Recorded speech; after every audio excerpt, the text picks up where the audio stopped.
All right, we are live. Welcome to the Spinning Backfist MMA show for Wednesday, October 22nd, and UFC 321 edition. Kind of fire to have that as the number 321. They should have done something special for the poster, but it's Robbie, Jack Mac, Big Ev, as always. Talk about some news, talk about the fights this last weekend, talk about, of course, some of our favorite bets on the upcoming UFC 321 card. Big card, exciting card. I'm excited for it. I'm actually flying back during the prelims. So I'm supposed to land in Jersey at 2 p.m. as the main card starting. So fingers crossed, no travel issues. I see at 10 a.m.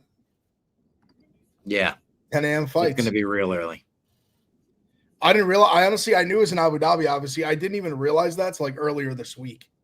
Mm-hmm. That it was the early. But I kind of like it. I'm an early riser. College football doesn't start till 12. I don't mind watching a few fights. Oh, no, I would love it if I didn't have a flight. That's the only thing in my way. You got the they allow streaming. See, I've been hit or miss. Some of them you can do. I know some on the plane. Yeah. Sometimes it's hit or miss. I'll definitely give it a shot. Bunch of people in the chat. What's up, everybody? We got Abraham already hitting the Rainier to quitter. Oh, man. His corner stopped it. Yeah. I didn't realize that in real time, to be honest. I thought he quit on the stool.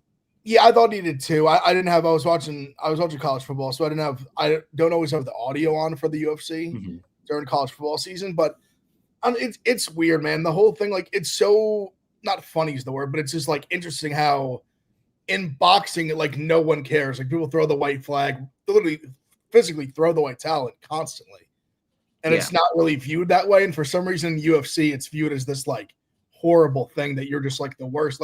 The only guy I think I've said this before. The only corner I can remember physically throwing the white towel in UFC is Brunson. Yeah, Derek Brunson's corner did it for him twice. I remember that. It was DDP did it for him, and Cannonier he did it for him too. I don't fault it. I think when your guy's just done. I think if you protect your fighter a long time, you know when he just doesn't have it. And this DeRitter fight, it was so stacked against him, he had nothing left. He's going to go out there and just get mauled for another 5 minutes. I thought the corner should have stopped the fucking Holland fight, to be honest with you. When Holland isn't answering those questions, when you ask your fighter, are you good to go?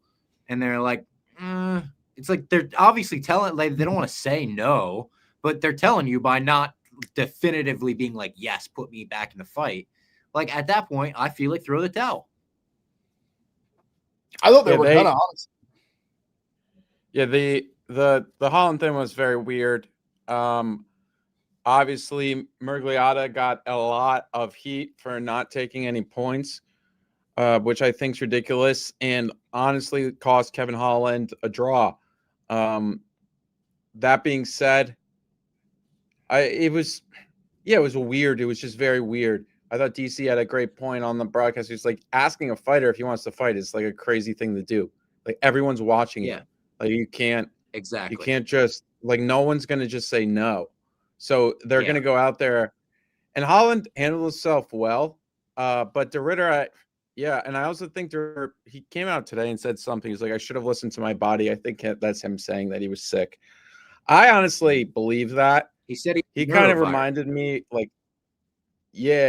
what he looked like in the second and third round compared to Whitaker was bizarre. So I think that great win for Brendan Allen, but it's honestly puts UFC in a weird spot. Yeah, it does.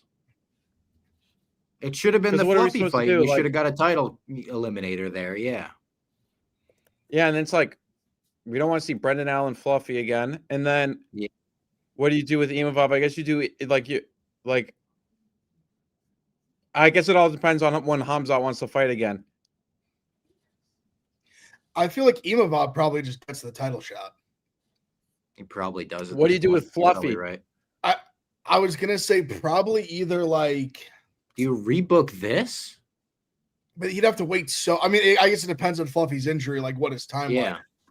But I would say if he's going to be because even DeRitter said he was going to take some time off, which is fair. The guy, what he just fight 5 times in like 11 months. So I mean, he deserves. Yeah, he fought a lot. He deserves 6 months, or I mean, got a year, whatever he wants. Fluffy. I mean, it's tough because I mean, the names that come to mind are like Strickland or like Whitaker, or like I don't really know who else, because you said like Allen doesn't make sense to fight him again. Yeah, no. He just fought him, and he fought him in LFA, beat him both times pretty like solidly. I don't really know who else unless you make, and like I like Fluffy more than Imavov. Like I'm not even just as a fighter, just kind of like as a fan, like watching him. But it'd be almost unfair to make Imavov do that. Like it'd be like he had like 3 #1 contender fights in a row. Like Izzy was kind of supposed to be that, and then like Cow was supposed to be that. Like he deserves it. He definitely deserves it. He deserves it. I think it'll happen. Fluffy's trainer said today that he's already back training, and they're already talking to him about next fights. So that makes it seem as if Imavov gets it and he gets another fight. If they were like the way that it was described, I forgot who reported it, but his trainer said they're talking about next fights. I would assume next fights means if Imavov and Hamzat are both healthy, then it's going to be Imavov versus Hamzat, and then Fluffy has to win again, which, I mean, I guess it's not the end of the world, and then he gets the winner of Imavov Hamzat. I mean, I guess if Imavov flatlines Hamzat, that would be the unfortunate situation for. Well, like, but who does Brendan Allen get next? I think he should get like a Whitaker, like Whitaker. Yeah, I was thinking that. Whitaker said today. Whitaker said today that he wants to fight Strickland on the White House card. Are they going to allow Strickland around the White House? Oh yeah, DDP. I literally went to pull up the rankings because in my head I was like, "There's someone we're forgetting." I mean, he could get Fluffy, or like I think that makes sense. Or Allen. Yeah, or Allen. I think either or. I'm crazy. Just forget about, like, he has the belt for so long, you forget about it. Yeah. I think he makes all the sense in the world for Fluffy or Brendan Allen. Probably Abraham. Fluffy. The only thing I'd say to this is Strickland knocked out Brendan Allen. Like, do we really want to see that again? I mean, I guess, but what's that even do if you're the UFC, what does that do if Strickland wins? Like, it's really nothing. If Allen wins, it's like, okay, you beat Strickland. I think Strickland's in that like Whitaker tier, or like, I mean, what would be sick? Well, actually, no, I was going to say Izzy, but like, who even knows where we're at with Izzy? Oh, I was going to say, yeah, honestly, that'd be another one for Fluffy too. Yeah, that'd be interesting. Fluffy, as you would make any really, any of those guys for Fluffy, I think makes sense. He's clearly right. Patty, Dave, our boss, did tweet that the Patty, our quote tweeted a fake Patty Ilya thing, but it does feel as if that is gaining a lot of steam. Patty last week obviously posted the photo of him doing the Jordan shrug and saying, why hasn't not Seltzer Boy, what's it called? Hand sanitizer boy. Hand sanitizer boy. Why hasn't he signed the contract yet? Who knows? It does feel like there's a lot of momentum there, and we're getting close to hearing what's going to be on Paramount for the first card. And I wouldn't be shocked if they want to do it that with something that's so big like that may not necessarily be quote unquote fair. But again, like, people are like, oh, he doesn't deserve it. Dana doesn't give a fuck about that. He's never given a fuck about that. Oh yeah. So like, I think if he thinks that that's a big enough fight for the first Paramount card, which I think it is, and Elliott seems like he's training right now. He's always seems like he's training. He seems like a guy that's kind of always ready if he wants to. And I think Patty's training too. So I think it'd be great. They're saying Dave getting UFC Centelled is hilarious. He did kind of. I texted him. I was like, hey, just so you know, it's not actually official yet, but it seems like we're probably headed in that direction anyway. He didn't text back, which made me think he didn't like getting corrected there. No, Dave's a big, like, not text back guy. True. It depends on the subject. Yeah. Like that, I'm sure he read and was just like, oh, okay. Yeah. Go ahead. No. I if I had to put like money on it, I think it's going to be the fight. I mean, I think they asked Dana, and Dana pretty much was like, "Yeah, we're looking at it." Like, I feel like him to even say that, like, that to me, like speaking like Dana code is like, yeah, it's probably happening as long as they both agree to it. Yeah. And I can't see a world where like Patty doesn't agree to it. And Ilya, basically, if Ilya wants it, yeah, he's got it. Yeah. What else would Ilya want other than the Pat? He knows that's the biggest fight right now in terms of buzz and marketing and the rivalry built in. Like, it makes all the sense in the world. 100%. Yeah, that's a huge. I mean, obviously we're biased, but that's a huge fight. Like, I think it's massive. And I will say the only thing is, it would stink that would be in America in LA, but I don't think it really matters. It would be much more sick. Like, let's say that was in Spain, and you had the English fans come to Spain and the Spanish fans going. That would be fucking unbelievable. But here's the thing, like, that could happen down the line. Like, this could be like a sick fight, or even like somebody wins, and that's going to be, Patty's going to be up against it, but that would be one hell of a fight that we would be able to see. Minus 600 at least. 6? Yeah, I was gonna say, it wouldn't be close. I think they had lines for it already, and I think it was around that. Because I think even I think it was maybe minus like 600 against Patty, and maybe like I feel like, Jack, we talked about this when we left the fight. I think it maybe was like he would have been minus like 450 against Armin, or like something like that. Yeah. No, he's a massive favorite over anyone at 155. Sheesh. I guess besides Islam, if Islam comes back down or like whatever, however that plays out, whether it's at 170 would be a different story. But yeah, did you see the fight added to MS? I was going to say, what do you think what do you think right now they would line Islam versus Ilya at 155? At 155, when? Yeah. Like, let's say next year. Sure, like in the next like 6 months. I guess say if Islam obviously wasn't fighting in November, we don't know what happens. Like, just take that out of it. Like minus 110, minus 110, minus 110, maybe minus like 130. Ilya gets a lot of respect in the market. I don't think Abraham just said Islam minus 225, no shot. Like, that would be way too much. I was thinking Islam minus 150. That's the first number that came to mind. I think he could close, because Ilya is getting a lot of market respect now, but also like someone's going to see market like EV and like Islam with a plus sign next to their name, and that's going to get hammered, I think, too. Oh, wait. DraftKings. TK actually has this up. Abraham was right. It's minus 245 Islam on future fight odds. Whoa, wow. I would be all over Ilya. Oh my God. At that number, Ilya at any plus money, I think I'd be all over.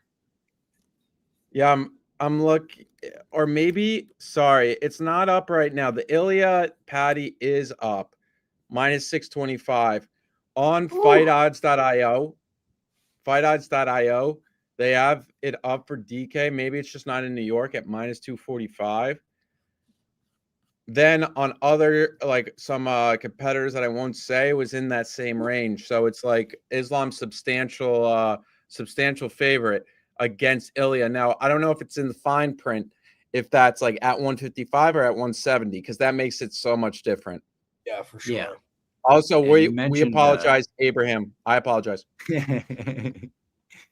You mentioned DraftKings. We should shout out DraftKings because we'll be betting on them this weekend. From Abu Dhabi to your living room, the Octagon takes center stage. Champions are made and tested as UFC 321 brings Tom Aspinall versus Ciryl-Gane and Merab-Dvalishvili versus Corey Sandhagen to the world. And DraftKings Sportsbook, the official sports betting partner of the UFC, puts every strike, every submission, and every upset in the palm of your hand.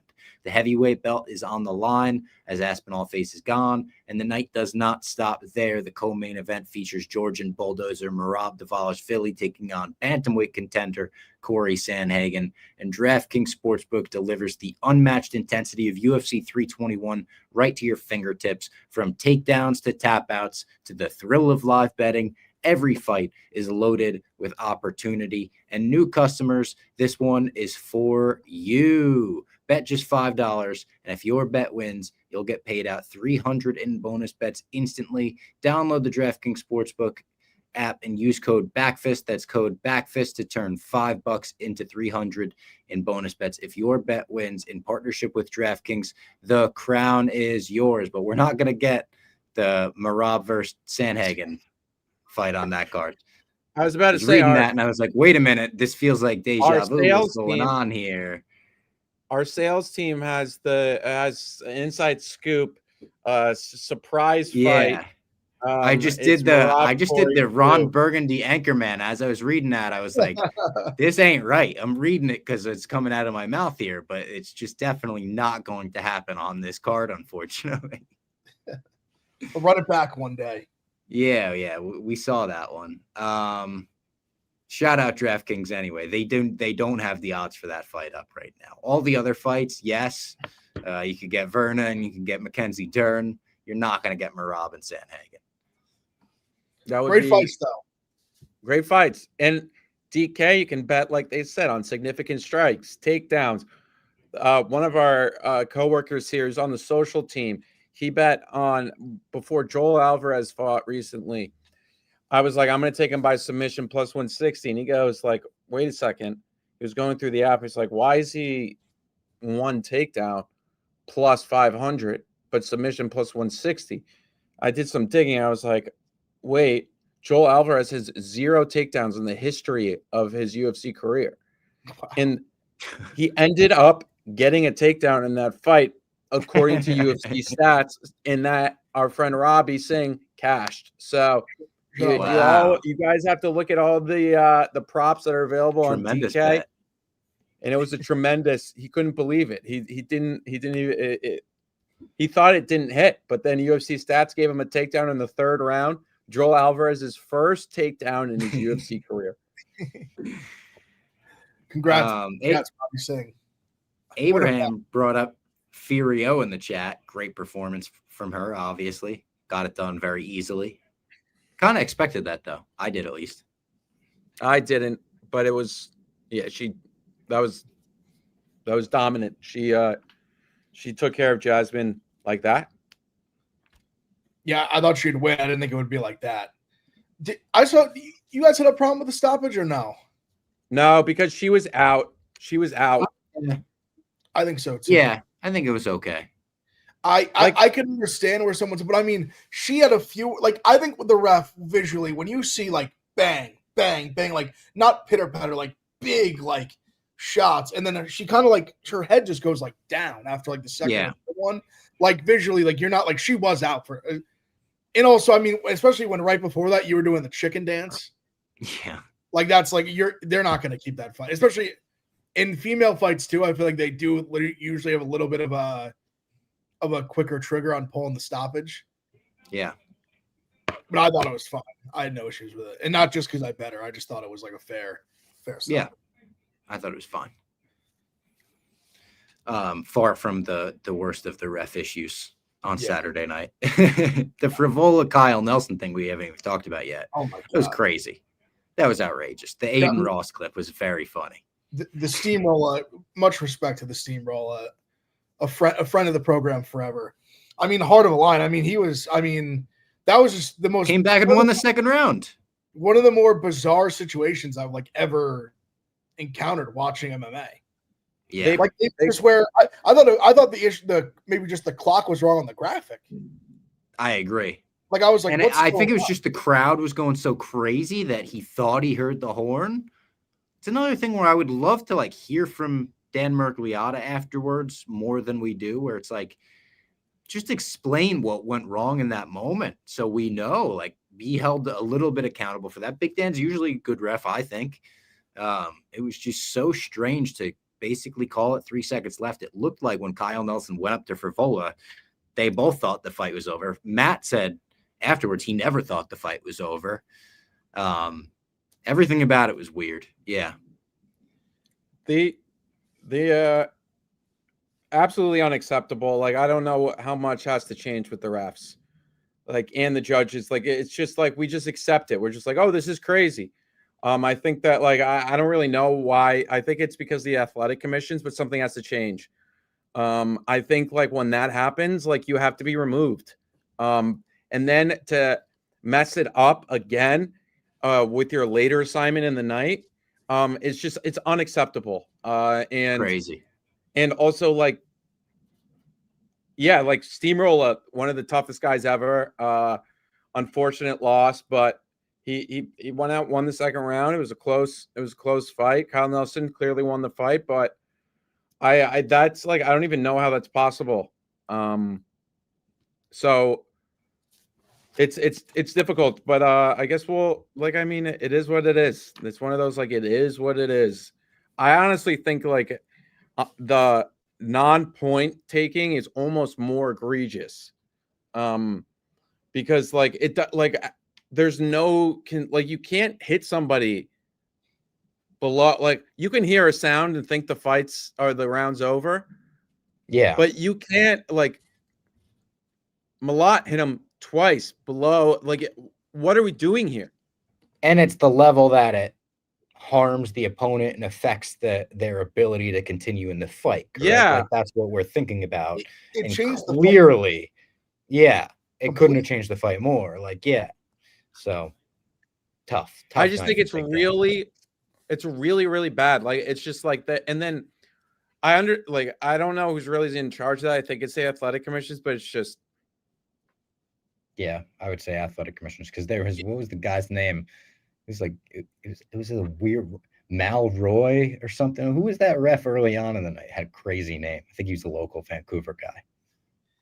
I agree with you. It is becoming more and more of almost like a helpless feeling as a fan. Yeah, where it's just such an egregious issue, and it's the ref thing is, I think, the reffing is bad. The accountability issue with refs is like uniform across like all sports.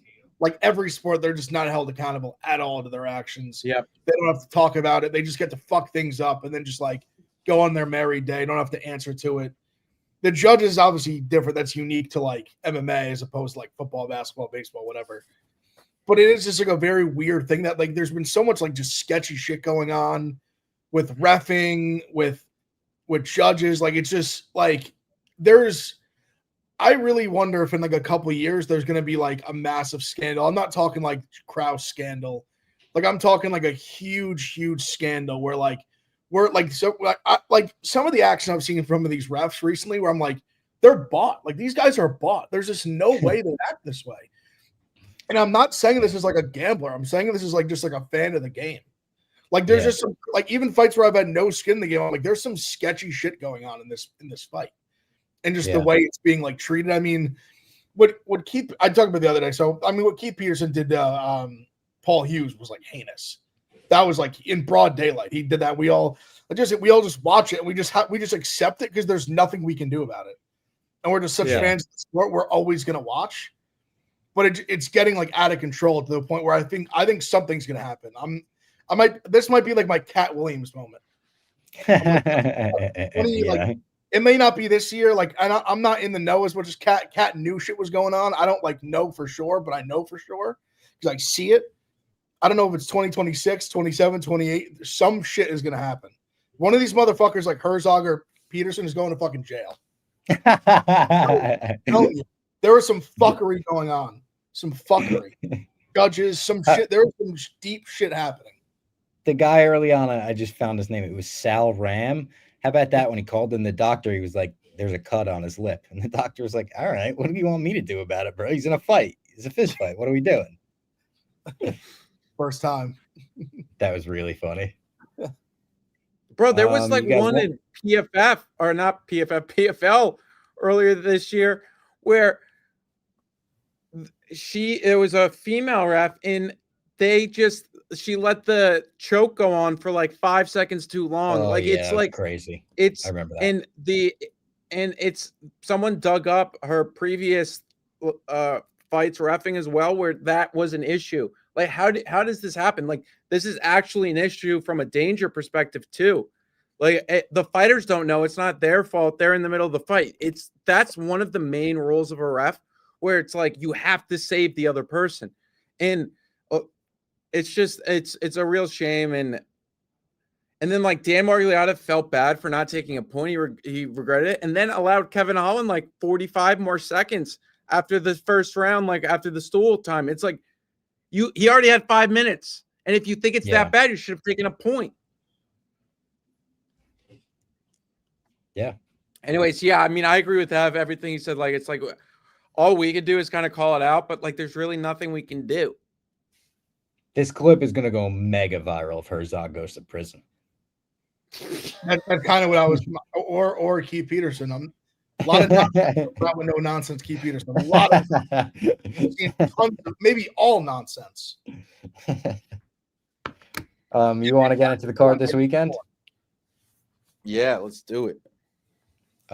Just remind everyone once again, not only a DraftKings podcast, we are also a New-Amsterdam Vodka podcast. We absolutely love New-Amsterdam. This episode is brought to you by them. They are the official vodka of Barstool Sports, the official vodka of the UFC, and in our opinion, the official vodka of winning. It's a champion vodka over here. You match it up against any other vodka, and oh boy, it's a knockout for New-Amsterdam. So whether you're catching the pay-per-view at your favorite bar or hanging at home listening to us talk about it, celebrate your wins with the insanely smooth New-Amsterdam vodka. Putt Punk is going to be in Iowa City on Friday, thanks to New-Amsterdam and the Pink Whitney Tour. So if you're going to be at Iowa, I think they have a big game this weekend, or at least they are playing this weekend, right? They are. They're playing Minnesota at home. There we go. So if you're going to be there for the game, come on down to El Rey's the night before, Friday night. It's going to be a blast. And that's all thanks to New-Amsterdam as well. Thanks to Pink Whitney. Find your wins with New-Amsterdam vodka. There you go. Is that a big game? Is Iowa supposed to win this game? They're favorites. Okay, good. Kind of like Minnesota with the points, but also that's kind of like a good rivalry. Vibe on campus, though. Yeah, we think that's people fired up. Vibes are good. They're a solid team. I think they have like a pig trophy for that game or something. Like it is a rivalry. Oh, definitely. Yeah, no, they're definitely something. They definitely got a little smoke. Right. I mean, Jack, yes, I was right. A couple years ago when the guy waved the fair catch and then he housed the punt and they called it back. Yeah, there's a pig on the right side. A pig trophy. There's a pig trophy. Floyd of Rosedale is what it's called. Floyd of Rosedale trophy. Oh, that's Look sick. It up. It's actually one of my favorite trophies in college football. Yeah, I like that. Man, they've been playing since 1891. That's some crazy shit. So, yeah, that's a big game, and they're both pretty good. Minnesota's coming off a big win. How does that work? Whoever wins just gets the trophy for the next year? Yeah. Then you give it back. And is that a normal? This is such a stupid noob college football question, but that's normal for rivalries? Yeah. Bob, there's some ones that make like no sense. Like Ohio State and Illinois have one. It's called the Illabuck. Like we just have this like turtle, this like wooden like turtle that goes back and forth. Well, I mean, we've had it since 2008. True. Okay. Yeah. But yes, in theory, yes. If they beat us, they would have Michigan and Ohio State. They have a trophy. No gimmicks. No. That's like okay. So if it's a real grudge for you, Auburn, you have to live with it. Yeah. Auburn and Alabama don't, but like Michigan and Michigan State have one that is like if the other team wins it back, they'll like all run over with the trophy and like go and like put it up. It's really cool. Like some of the ones that the players are really bought into are really cool, and then you'll have like UConn and UCF tried to make one. It was more UConn. It was Bob Diaco with the Civil Conflict Trophy. And it was like he tried to invent one. Yeah, and And you can look it up, like UConn celebrating with it, but when UCF won it, they just left it at UConn one year. Like, we don't want it. I feel like I remember seeing that on Twitter. They like left it on a bench or something. Yeah. Yeah, they did. I remember that. Whoever has the best record in Pick'em, famously, you win the Bob Diaconm Trophy. Okay. That makes sense. So yeah, when we play Iowa City, I'll say into the mic like, and Floyd's coming home this weekend. We're taking Floyd. Or it's staying. I can't remember if they won last year or not. Or yeah, true. I don't know. All right, let's get into UFC 321. Good card, fun card, early card, starts at 10 a.m. We start with Inou versus Amorim. Not even going to try with is it Mizuki Inou? All right, Mizuki, of course. I actually think Mizuki plus 330. I think Amorim minus Amorim's 425. I think Amorim's pretty damn good. I was thinking about her as like inside the distance. I don't think it's out yet, but under 2.5 minus 140. So you're probably looking at like minus 110 inside the distance for her. But I like Amorim. She's a good fighter. Yeah, this might be a dumb question. Does UFC think about lines when they're putting together cards like this? Maybe do they think about like? I doubt it. Like, I don't think they are a ton, to be honest. Just, I mean, even in terms of the order, because it feels like a lot of times we do kick off with like a pretty. We don't kick off with pick'em fights a lot. I mean, I guess you could say in terms of like they want like a finish. I guess you could say they take into account to some degree. Like I mean, listen, you see classic like when like Gautier is fighting like some bum as like the featured prelim, like we all know what's going on. Yeah. It's a guy they like, who they want, the like who everyone probably isn't seeing yet. Let's let the whole world see him knock somebody out. Yeah. And be like, this guy's a physical freak and he's just a specimen.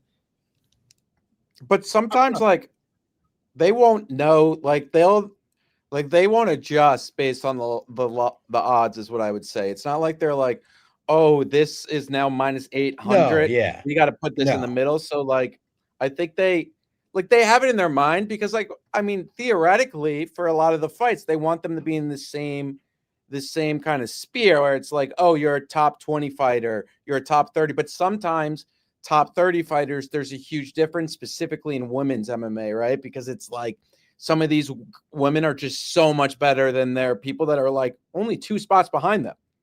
Yeah, it's true. Yeah, I think Amorim's pretty safe. I kind of like her by sub too. That prop isn't out yet, but yeah, sub finish. Then we've got Maksum versus Mitch Raposo. Mitch Raposo plus 310. Maksum minus 395. Coming off a loss, Maksum? Yeah. To Tagir Ulanbekov. And to Charles Johnson. Coming off 2 losses back to back. This is a weird fight. I feel like Raposo, like, he's just one of those guys that I feel like finds a way to always kind of fight like closer than he should, but like never been a UFC fighter. I'm like, oh, like he should have won that fight. I don't know. I think Maksum wins, but I'm not like. I feel like it's going to go to decision. Yeah. Maybe Raposo's able to take a round with like striking and like leg kicks. I don't think Maksum's great. I don't think he's great. I just think Raposo. I don't know if Raposo like gets a win in the UFC before it's all said and done. This could be it. It probably should. Yeah, this fight, like, I mean, I don't really know what to do with it. Like, you have one guy who went to split decision with Tyson Nam not too long ago, and then you have another guy who lost by split decision to Sumu Jari. I don't think I'm going to bet it. I honestly think it's going to be a boring fight. Like, I think it would just be like 2 small guys kind of going at it and like throwing big shots, but nothing really happens. And like, split decision. Maybe if you want to feel crazy, say fight ends in split decision. Yeah. Well, you know what this is? It's a bathroom break fight, respectfully, for the people's main event. Up next, you got to get ready. You got to get your snacks. You got to get your drinks, and you get in your seats for the return of Chris Barnett. Chris Barnett versus Hamdi. What a fucking fight. What a slobber knocker, absolute like superhero-esque matchup. Chris Barnett plus 330, Hamdi minus 425. I just want to bet Chris Barnett. I just want to put something on Chris Barnett and hold that ticket in case a knockout were to happen. Something's going to happen here, and I hope it's not a knockout, and I hope it's just like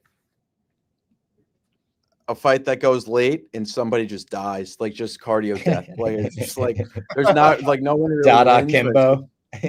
Yeah, just like in the third round, like Chris Barnett or Hamdi just fall over. Like it's like it was a true fight to the death. I'm not even trying to be rude. Can you all just explain why you love him so much? Chris Barnett, I mean, he dances his way to the octagon. He got that insane knockout over Jean Vellante.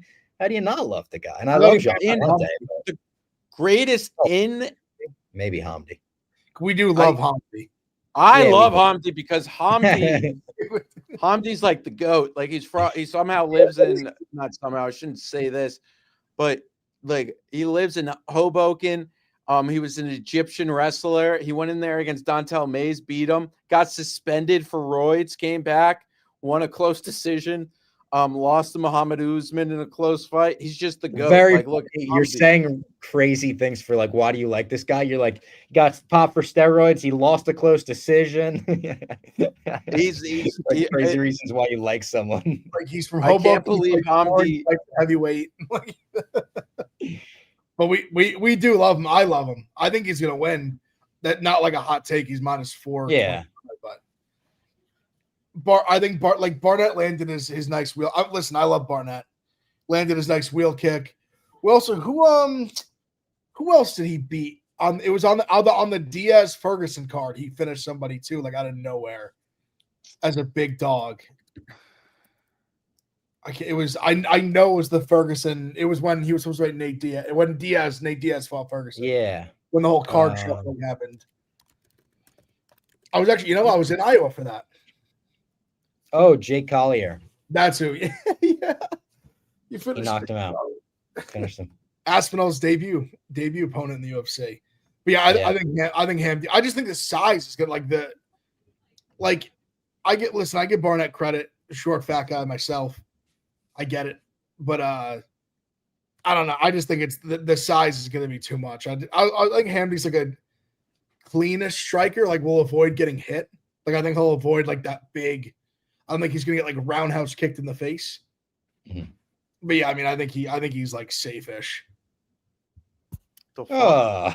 Yeah, come on, bro. That's your guy, Jack, right? I did bring Harry into the office. I put Hamdi in a parlay with Almeida later. Next fight on the card is Nathaniel Wood versus Jose Delgado. Good fight.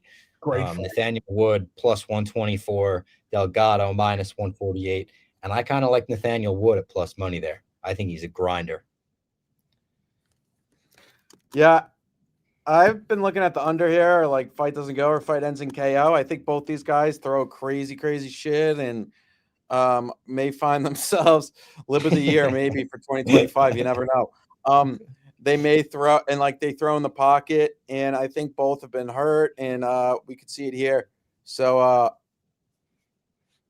yeah, I kind of like fight ends in KO. I like that. Delgado, I lost my shirt on Delgado knocking out Hyder Emil. Delgado, I just remember watching his Contender Series fight, and he landed this like great like knee knockout. Actually, I mean similar-ish to the one he landed against Hyder Emil. But I don't know. I just remember watching that fight, and his chin's up in the air a lot. Like he got into the second round. I think if Wood can weather the storm early, like it definitely could become a dogfight, and someone could get out. I don't mind the underplay. I don't know if I'll play it. I think I'd rather play just like fight doesn't go than pick a side, but. I kind of like Wood at plus money because I think if he can, he's been pretty durable and tough. And if he can weather that storm, I'm like fascinated to see what Delgado looks like in like the second, third round. But he's super talented. Delgado's super talented, super explosive, hits hard. Yeah. Up next, Valter Walker versus Louis-Sutherland. Sutherland plus 310, Walker minus 395. The under 1.5 rounds plus 120. Would you take a shot on that? I got like the under. Yeah, if you could get it plus money, yeah. Yeah, it's the Vanilla Gorilla. It's his UFC debut, actually. My kind of thought process is like, does Valter Walker look like minus 395 material if he doesn't get a leg lock? I don't know. So it's kind of like, this is a guy that has not always been the best. I think there's a lot of hype here, and we kind of we saw it last week, and I know it's a little bit different, but with Bakoev against Bergali, there was so much hype with Bakoev, but it's like, if he can't really get his grappling going, what's this going to look like? That's just what I consider here. But I can't say I know enough about Louis-Sutherland outside of his name being very British. And he was supposed to fight Justin Tafa. He's fucking built like this. Guy's a brick shithouse. That can't be true. It's possible. Dental hygienist assistant. Not even a dental hygienist. Yeah, their assistant. The stuff. I like the under 1.5. Honestly, Valter, I know it was very quick, but he hurt Kennedy on the feet, and then went for the takedown and ultimately pulled the leg lock. I don't know. I kind of think he pulls it off again. Maybe not a leg lock, or a heel hook. Excuse me, heel hook. Heel hook, yeah. But I don't know. I think he can pull some shit off again. I was watching Louis Sutherland. I watched I'm not gonna sit here and tell I watch every fight is, but I watched some highlights and stuff just to get acquainted a little bit. He's just classic big brolic guy. He's stiff. He's not super smooth, but it's not great. I don't know. I think Walker he's gonna be taller. He's gonna be more athletic. Yeah, I think he can get out. I think he potentially even could just knock him out. Yeah, but I like under 1.5 or I'm sure him by finish will be minus money probably. And then interesting fight here. Abdul Karim Al-Selwady versus Mateus Camilo. Al-Selwady minus 102, Camilo minus 118. We've only seen one fight each from these guys in the UFC, I want to say, right? Al-Selwady, I think Al-Selwady's had he was in the UFC, he left and came back, or no, I'm wrong. They're both 0-1. They're both 0-1 in the UFC, yeah. Oh, sorry, I confused his contender win against George Hardwick. He beat Hardwick. I think Al-Selwady's pretty good, but I also think if I had to approach this, I would take Al-Selwady by decision. It's not out yet, but actually it is. Al-Selwady by decision is plus 225. Over 1.5 minus 200. Look at the two last names, where the location is. I think there's and I think he's can clearly he actually looked decent in his last fight, but he lost steam. But he's tough. I also think kind of looking at the over 1.5 is something that's decent. It's minus 200. Yeah, I don't have a great take about this, but I have been looking at Al-Selwady by decision. They both are kind of funny where they're both 0-1 in the UFC. They both were kind of winning the fights until they weren't. Yeah, I remember Camilo was doing good against Gabe Green. And then just got Gabe Green just then took over and finished him. Also, you want to talk saying the dental hygienist thing? Camilo is the guy. Dan best fight picks, good breakdowns and all that. Every time he hears about Camilo, it's his old weed dealer submitted Camilo on the regional scene. Yep. Huh. So I think that mixed with, I agree with Jack 100%. Where look at the names on this matchup and look where the fight is. I think that's going to steer me clear of Camilo. But I get the line. I get why it's like a coin flip-ish line. I think they're both. And also like not great. Like, yeah, and Al-Selwady, I actually think I was pretty impressed with Al-Selwady to an extent. In his last fight, he kind of got caught, but he's not awful. And I don't think Camilo's great. So yeah, so long. Like Selwady, that he hasn't fought in like a year and a half. I know it's been a while. Like, but kind of bizarre. Was he injured? I don't know. He doesn't like. I know he's out of. Yeah, he's had 3 fights canceled in the last like year and change. Wow, I remember that Rodzabov fight because I had Rodzabov at plus 20, and he's like out of nowhere he was losing, and then he just knocked him out like the beginning of the 3rd round. But yeah, he hasn't fought. Yeah, that was like a back and forth fight, and like showed Selwady's. So yeah, I think I'll go by decision there. A nice little bet. Al-Selwady's the pride of Palestine. Yeah, I think he's the only. I guess. What's his name? Bilal does say he's from Palestine. I don't know if it says like born in Chicago, but from or whatever it is. But I think Al-Selwady's like the only born in Palestine UFC fighter right now. So maybe he gets the big win. I think they put him on this card for a reason in this part of the world. And Camilo, they're just like, give him Camilo. Makes sense. Up next, this should be a really good fight. Ludwig Klein versus Mateus Rebecki. Rebecki plus 120, Klein minus 142. Should be fun. This should be a fun one. They look the same. I don't know what to do with. I don't know what to do with this because it's like. I don't either. I have no like. I don't even lean one way or another. Am I downgrading Rebecki too much because of his performance against Duncan, or am I kind of like, oh, that was not too long ago? He got like his face was like huge after it, and no disrespect to Chris Duncan, I think he's really, really good, but I think Klein could be really, really good too. But I've seen some love for Rebecki. I like Klein personally. I think he's just better, like a little more well-rounded. I like Rebecki, but I had the same thought as you, Jack, where like he took a beating like not long ago. I don't think that's great. I think Klein might be a little more dynamic striker, like hit a little harder. I think he has some advantages that I like. Like I think he should be like a slight favorite, like he is. I just think he has more like upside generally.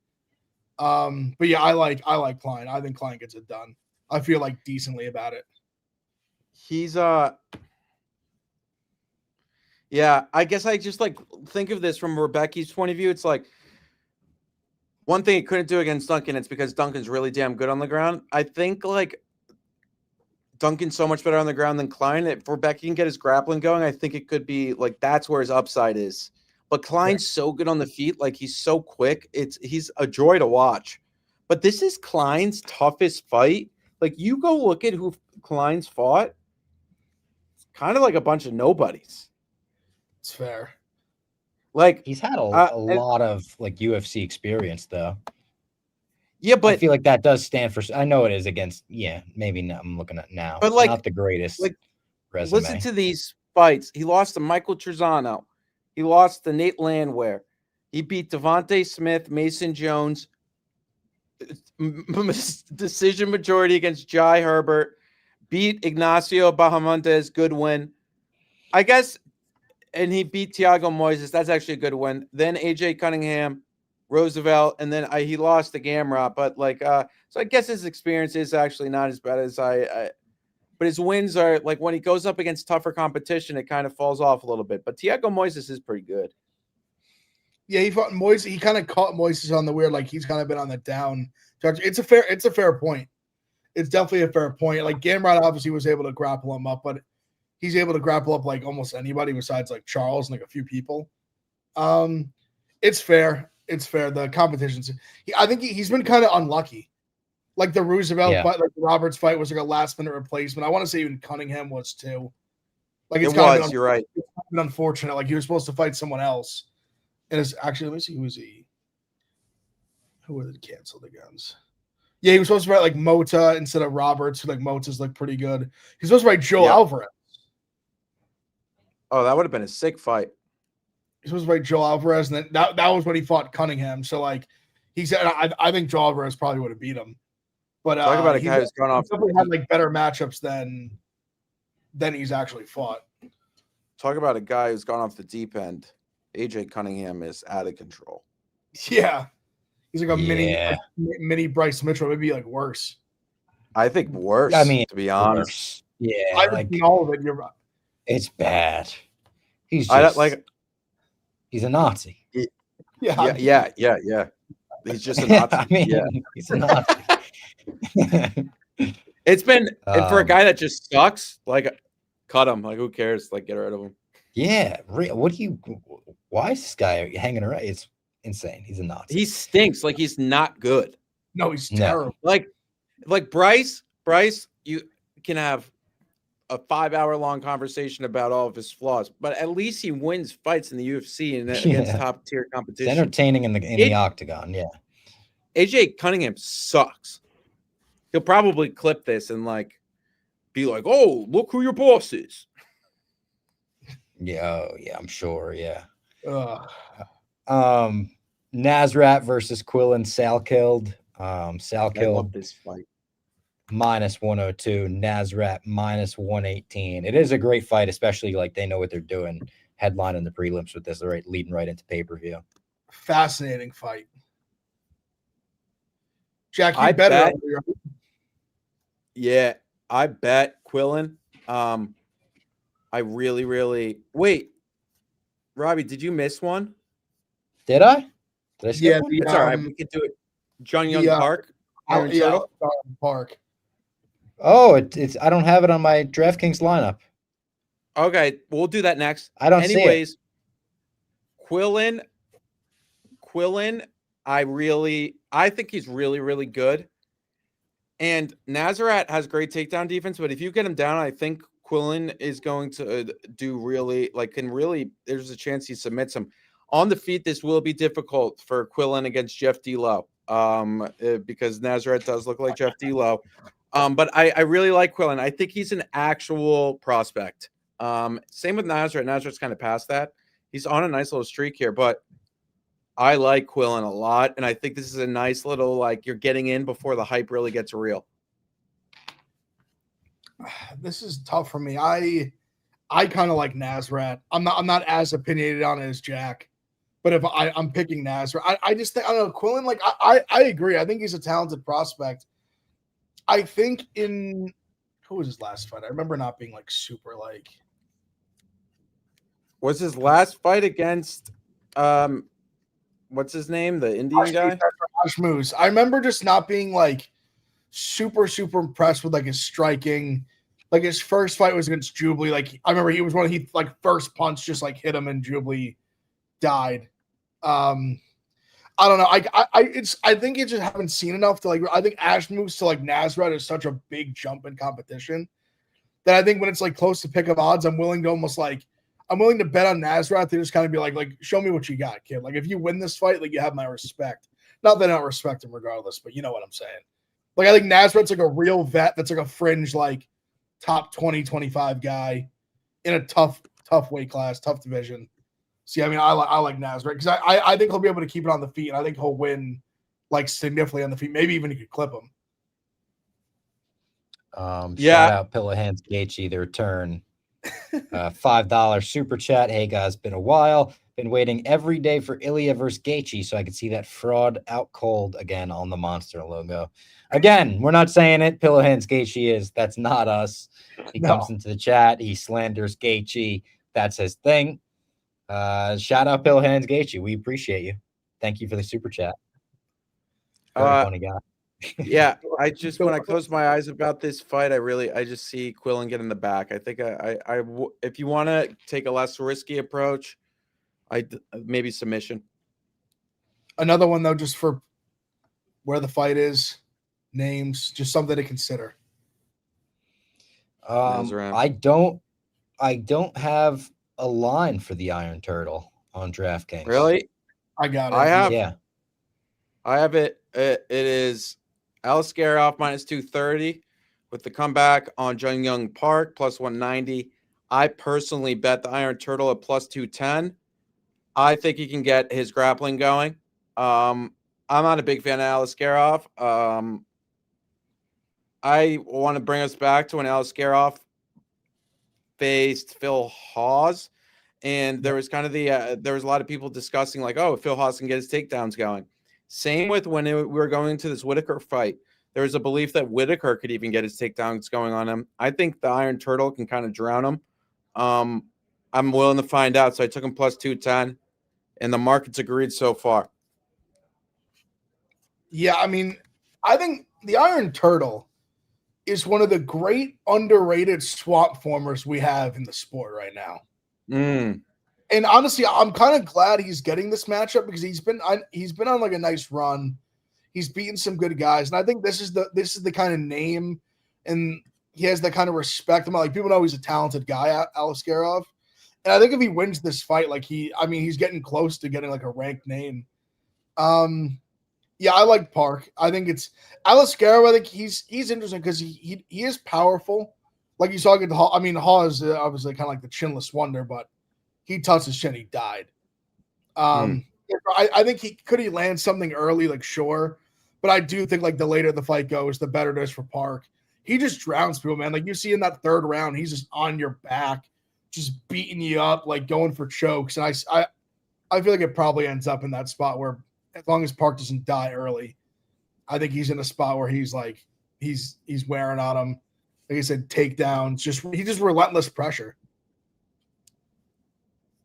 Then on to the main Iron card. Turtle. Iron Turtle. Or Iron Turtle. On to the main card, we've got Alexander Rakic versus Haqparast-Salkilld. Almost a pick him. I don't know what to do with my this. lines. Minus 112, minus 108. I've been such an Azat fan. I think I've bet him in every fight that he's had outside of the Dustin Jacoby one. But Rakic has looked pretty good recently. It's kind of a weird career he's been on. He was the chosen one, and then he kind of fell off, but he's been back. He had a tough injuries. I think Azat kind of has this touch of death within him, though. That's like very dangerous. And we saw the Azamat, what he did he's done to a lot of fighters. That like he just has this. Yeah, it's wild. Like I think he has a touch of death, and Rakic went up against kind of a similar touch of death with Yuri. But if Rakic gets like I want to bet Azamat, but something's stopping me, so I think I'm going to listen to that. I think you're muted. You're muted. I coughed. I muted for a second. I really like Rakic in the fight. It's tough though because like he hasn't won a fight since like in 3 or 4 years, I think. Wow. But he's also fought like crazy. But also like the Blachowicz fight, he just blew his knee out in like the middle of the fight. Yeah. It was kind of a weird, like he didn't really, in my opinion, he didn't really win or lose. It was like a close fight. Thiago Santos, yeah, that was his last win. Me out. I mean, he lost to Ankalaev. He was beating Yuri until he wasn't. Like a classic Yuri fight where Yuri lost the first round and then just knocked him out. And Rakic was tough in that fight. Like Rakic was fighting for his life, and they just finally just stopped it. I think he's like Rakic is such a specimen. Like that's why he was the chosen one. His legs are like fucking tree trunks. Like he's got these crazy kicks and like he can hit hard. I don't know. It's weird because it's so hard to like say. I think it may be a discount for like a guy who hasn't won a fight in years versus like an undefeated guy and to pick him. I think he has a lot of physical tools here that could overwhelm Azamat. But I like, understand people like Azamat. Like you guys fucking undefeated. And he's fought some pretty good guys. But Rakic, like literally, his losses are to literally the number like 1, 2, 3 in the division. And again, one was a fight he just got injured in. So, like Azamat hasn't fought. I think Rakic is the best fighter Azamat will have fought by like a decent margin. I like Rakic. The more I talk, the more I like Rakic. I like Rakic. Then we've got Alexander Volkov versus Jailton Almeida. Almeida minus 192, Volkov plus 160, under 1.5 rounds plus 100. I like Almeida and the under in that. Yeah, I think Almeida is just gonna. I think the age gap here is gonna really show athleticism gap. There is a chance that Volkov just pulls a Volkov and he just schools them, stuffs the takedowns, and just on the feet is just. But I was talking with Ev about this earlier this week. Like Almeida, outside of kind of Curtis Blades, just elbowing him while he was getting in on a takedown. He's been incredible for the UFC. Obviously, he didn't get the finish against Lewis, but still, like, I mean, it was like 50-42. Yeah, I put Almeida in a parlay with my boy Hamdi. Nice. I like Almeida, but it's one of those, like, Almeida. I love Almeida. I've been day one Almeida guy, contender series guy, Big F guy. But this has been the path.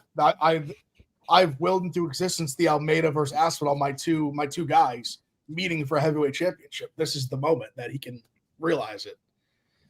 I think he wins.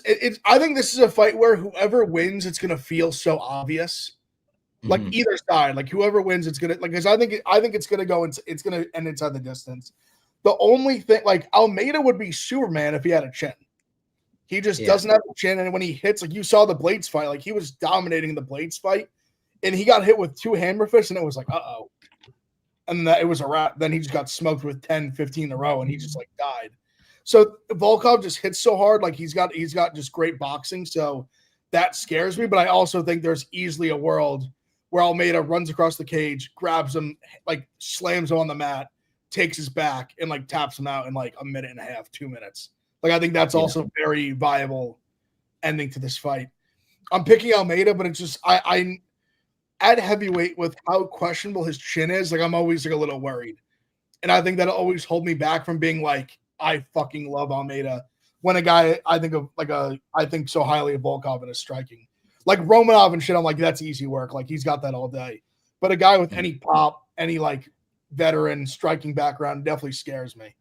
But I think more often than not, he takes him down, chokes him out, or some kind of submission. He's, like you said, the age, he's going to be so strong. Like, I mean, we saw what Aspinall did to him. Like Aspinall was able to take Volkov down at will. We've seen Blades do it in the past when they fought. So I think Almeida should be able to do it as long as you can just avoid getting chin checked. Yeah. And then Mario Bautista versus Umar Nurmagomedov. Umar minus 625. Mario Bautista plus 455. I just can't imagine this being the most entertaining fight, to be quite honest with you. I think this is going to be kind of a boring one for Umar. I really think Mario, like, I think if this fight was in Iowa, I would be betting Mario Bautista. But I think like Umar just kind of has him, like, if you look at Mario, he's kind of Corey Sandhagen 2.0. Like maybe like not as electric as him, but like slightly better grappler and like slightly not maybe like just worse striker. But yeah, worse striker, yeah. And like I think Umar can cover him. So I've been looking at this and being like, I usually don't like to lay juice on props, but Umar minus 165 by decision. Yeah, that's the bet. Yeah, in a 3-rounder too. I don't even think he needs to win. Like he just get to the cards where you weren't like literally dying. Yeah. Corruption. Yeah, also I think he's a parlay piece for that reason too. We really, and I also have to remind myself, we really upgraded Mario Bautista based off of a win that it's not aged well. No, for sure not. Yeah, true. Batista's a good fighter. I think Umar just kind of has him like I think it's not a good style matchup for Batista because all the things that he's good at, like Umar is also good at, probably better at. Yeah. And then we've got Dern-Jandiroba versus Mackenzie Dern for the UFC strawweight title. Kind of feels crazy to me that this is a title fight. Just like everything about it is just like, what in the world? Also, in Abu Dhabi, like what? Yeah, like what's going on here? What's happening? It Like, almost feels back in the day when they introduced the featherweight title for Cyborg, but couldn't get her in the first featherweight title fight. So the first featherweight title fight ever was Holly Holm versus Jermaine Durandamy. It was like, what are we doing here, though? Like, that was my first UFC card I ever went to, and that was the main event. It was so weird. Jandiroba plus 130, Mackenzie Dern minus 155. I have no idea how to play this one. I almost think Jandiroba's the side. Am I crazy? I bet Dern. I think her striking's really improved, and I also think her cardio is a lot better than Berna's. I think the later this goes, it's really Mackenzie's game. Like, I don't really know, like, how does Verna win this? I don't know. Yeah, that's a good point. I think she's a better striker. I think she'll be able to like neutralize anything Verna has for on the mat. Yeah, I like Dern. Do you think Dern's striking is way better than Verna? Like, I don't think it's like drastic. Solidly I think it's better. like, yeah, and like Verna's just gonna shit. Like, Verna wins by shooting takedowns and controlling. Like, I just don't know how often she'll be able to do that to Dern. Like, if she does it, she does it. I think Dern's real issues, like if she goes up against a Natalia Silva, like she's in trouble. Mm-hmm. But like against like Verna, it's just like I think it's a fine. I think it's a fine bet under minus 175. Also, I don't know if you guys have been watching Embedded this week. It's been almost shameless. It's shameless. Oh, yeah, I saw the clips. It was episode 1 or 2. It's literally just like Dern bikini frolicking at like the pool and the beach. The producers called the cameraman and they were like, "You could stop filming." There was one where literally it was her and her friend. It was literally her and her friend. I want to say either walking into the pool or the ocean. Literally, yes, just like that one. Two sets of girl butt cheeks. Yeah, just like Dern and her girl, just like walking, literally just borderline zoom in on asses. Yeah. Oh, this is. She looks good. God bless her, but it was. I just can't. I'm like, this is shameless. I'm like, they're just like not even. They're just like, yep, look at this really attractive woman who's fighting this Saturday. Yep. I can't believe they're doing this in Abu Dhabi. Like, I just can't. I know. And then Tom Aspinall versus Cyril Gane. Gane plus 280. Tom Aspinall minus 355. The under 1.5 rounds is minus 105. Once again, I like Tom Aspinall. I like the under. I think Aspinall is going to finish him in the first round. I think it's going to look not too dissimilar from what John Jones did to him.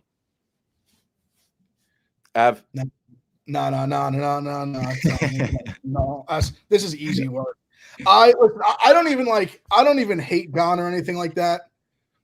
I just like how does Gane win this fight outside of just landing like a bomb that we like that a massive really, like what is Gane's path besides that? Like, I just don't see it. Like, heavyweight, listen, can always happen. It's always possible. Yeah, they're big dudes. They both hit hard.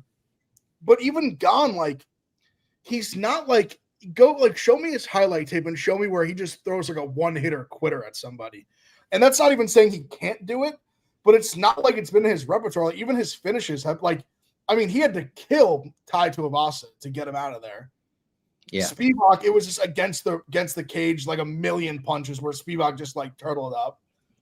Like Dos Santos, who was old, like I guess he kind of landed a big like elbow on the side of his head, but I mean so long ago. I mean Aspinall, if he wants this to be easy, he takes him down and it's over in like 2 he does kind of with something Jones-esque to him. But I also think he could stay on the feet and just fucking smoke him. I think he's faster. Like Aspinall definitely is. He's so fast, and I think he has more touch of death than Gane does. Yeah. It's the only thing. It's like it was funny. I saw Magic tweet it, and it's kind of like how I feel about Tom. I've been saying it for like years, where like you don't know like what he's gonna look like in championship rounds, but like there's a very good chance like we go through his entire career, we just don't see that because he just nukes everyone inside 5 minutes, and I think he's good enough to do that to like everyone at heavyweight right now. So yeah, I mean under 1.5. Aspinall round 1 is plus 175.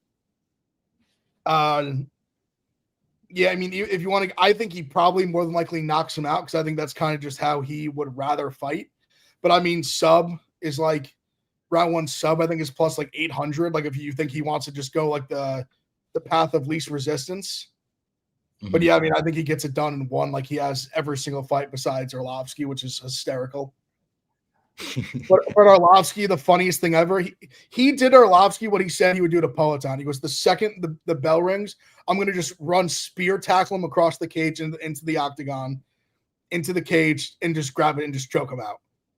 That's exactly what they did to Arlovsky. And I think that's what he said he would do to Poatan. And I think he could do that here if he wants to.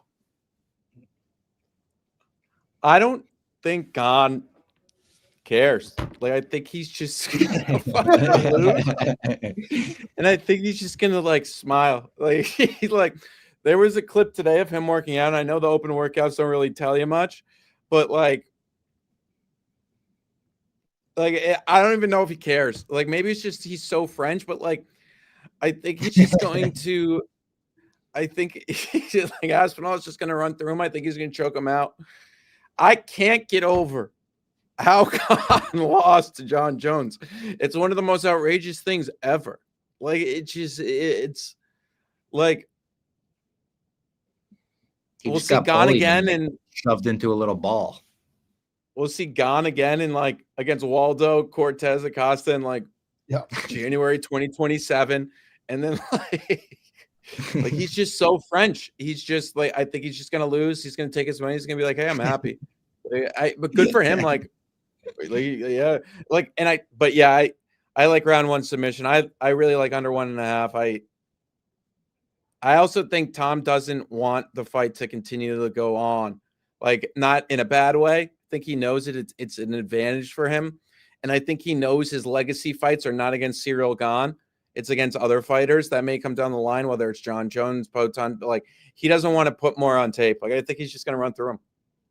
I also think so. Two things I liked how, I don't know if you guys said in an interview this week, he kind of like almost flipped it on Gane where I think the interview asked him basically about like who's got the pressure or just about pressure in general. And he was like, Gane's already lost 2 title fights. Like this is his last shot.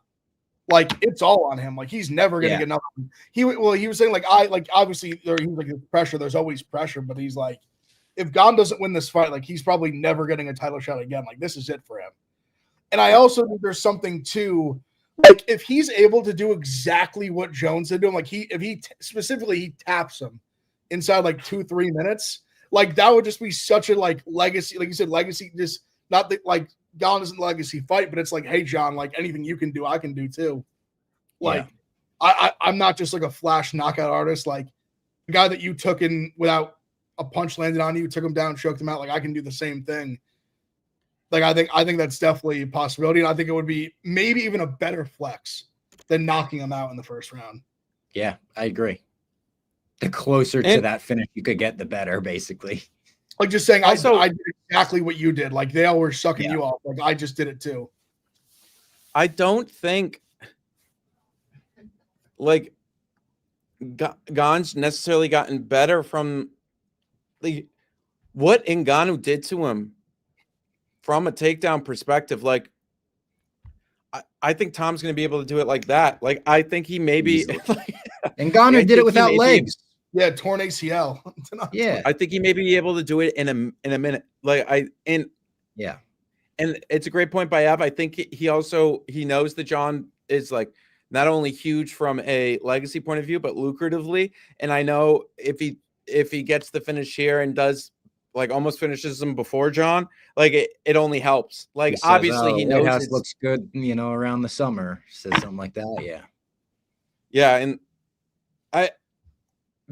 like maybe you just do round one finish, or just do under 1.5, like whatever you guys want. I like that. I like around. I love under 1.5, but I'll definitely be playing Aspinall with like a Aspinall first round sub or like Aspinall sub. But I think definitely under 1.5.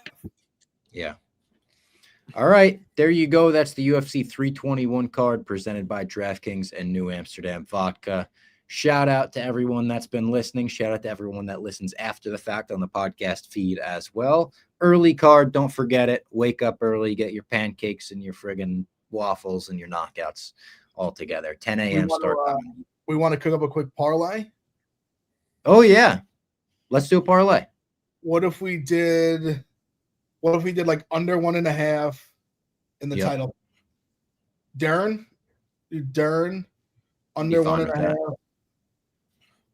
You like Gelton? You want to do Gelton? I like, yeah. I think we all like Gelton. We can put Umar by decision. Yeah, I like Umar by decision in there too. Those 4 would be plus 684. I like that. A Gelton money line, Umar by decision, Mackenzie Dern money line, and Aspinall-Gane under 1.5. Boom. Plus 684. There we go. Shout out everyone that's been listening. We will talk to you guys next time.